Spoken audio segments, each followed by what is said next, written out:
This is the dark history behind college football's most famous chant. What is more important, human rights or winning football? But what if I told you that nobody actually knows why this chant exists? Or the racist history that's linked to these two words?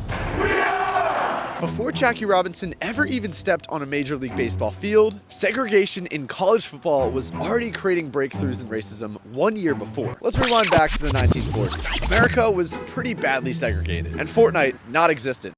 But 3 years before Jackie Robinson broke the color barrier in the MLB, 1944, Wally Triplett, a black teenager from Lamont, Pennsylvania, got a football scholarship from the University of Miami. However, there was just one big problem. Mr. Triplett, I'm writing to inquire about your availability for an athletic scholarship at the University of Miami. They thought I was white. I informed them that I wasn't in a very caustic way. And with that one sentence, his offer was rescinded. And Wally kept that rejection letter for the rest of his life. But he didn't stop. He came to Penn State instead.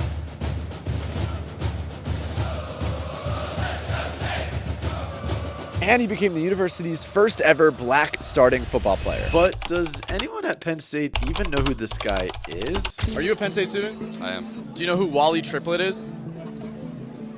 No, I don't. I don't actually. The name, I feel like I've heard the name around campus. Yep. But I don't know exactly who it is. Okay. Yeah, I couldn't believe that nobody knew who Wally is. So I decided to see if some of Penn State football's biggest fans knew the story. What does "we are" mean? We are means Penn State.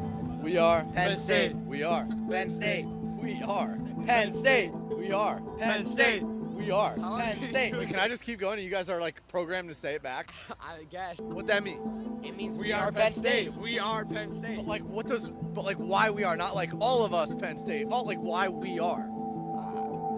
I don't like Penn State. I have no idea. Fair. So it seems like no one really knows what "we are" means. Now let's go inside the stadium to see what Penn State football fans think "we are" means. And if they still can't figure it out, then we're going to go to Nittanyville, which is the best student section in all of football. It's the biggest diehard Penn State football student fans. And let's see if they know what "we are" means. Here we go. Do you guys know what "we are Penn State" means? What? Do you know what "we are Penn State" means? Yeah. What does it mean? It's like Can you tell me what "we are" means? We are is a family. We love everyone here, and it's a great environment. What does it come from? I don't remember. Do you know why they say "we are Penn State"? We play all or we play none. I think it was 1947. And then it was yeah, and then there was another matchup versus Miami where something similar happened. Let's go! Stuff! Nittanyville is like that. Yeah, I was actually surprised that a lot of the guys from Nittanyville knew portions of the story, but no one really knew the full thing. So let me tell you the story. In 1946, Penn State was set to play the University of Miami. However, the officials at Miami said, quote, "leave the black players at home." And at the time, teams would have just simply submitted to that. But Penn State, being a school in the North, they wanted to be different. So Penn State got all their players together and they led a team vote to decide whether or not they were going to play the game. The decision? They wouldn't play at all. So they didn't play the game.